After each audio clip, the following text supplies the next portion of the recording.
Hi guys! Yan nga po gagawa tayo ng ganyan sa ating tuna kids. At yan nga po, inumpisahan na po ng aking anak. At bawat gawa niya dito ay syempre kailangan ng guide ng ating magulang. Yes. At step by step nga po yung ginawa niya dyan. At yan na nga po, dito na po tayo sa pagugupit. Ayan guys, sabi ko gupitin ngayon.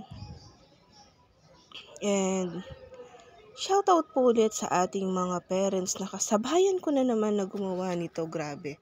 Sa sobrang busy ay ngayon ko na naman po ito na voice record at na edit. Yan guys. So gagamit nga po tayo ng stick dyan.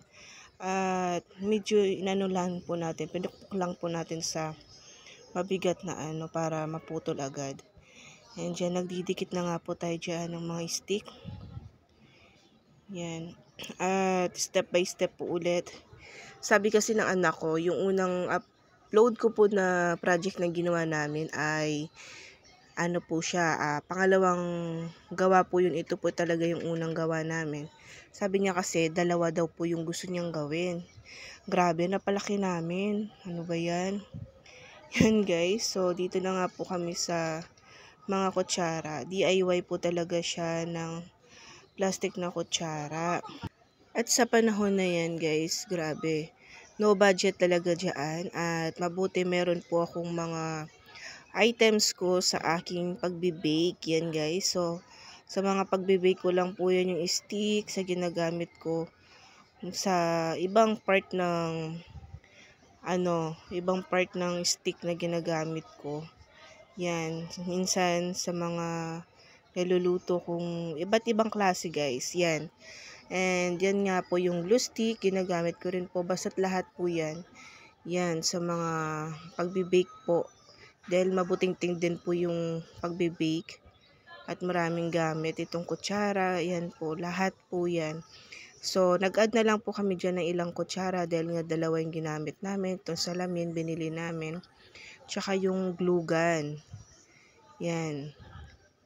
Yan guys, so tinakpan nga po ng anak ko yan. Pinatakip ko sa kanya dahil mag-i-spray tayo dyan para hindi siya malagyan ang ating salamin. Yan guys, so nag-i-spray na nga po tayo dito. Grabe, maghapon namin ginawa ito. At sabi ko nga sa kanya, ako na mag-spray, baka saan pa niya pa may spray itong sa part ng niya, katawan niya, tsaka yung amoy. Yan, so nag-face mask nga po ako dyan.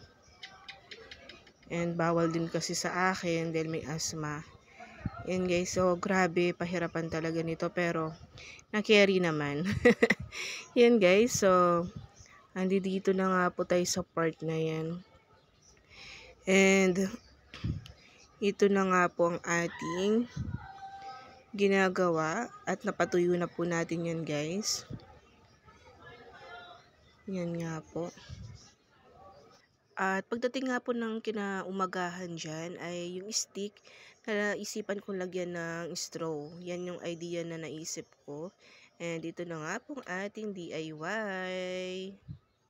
Thank you for watching. Ingat. Bye-bye.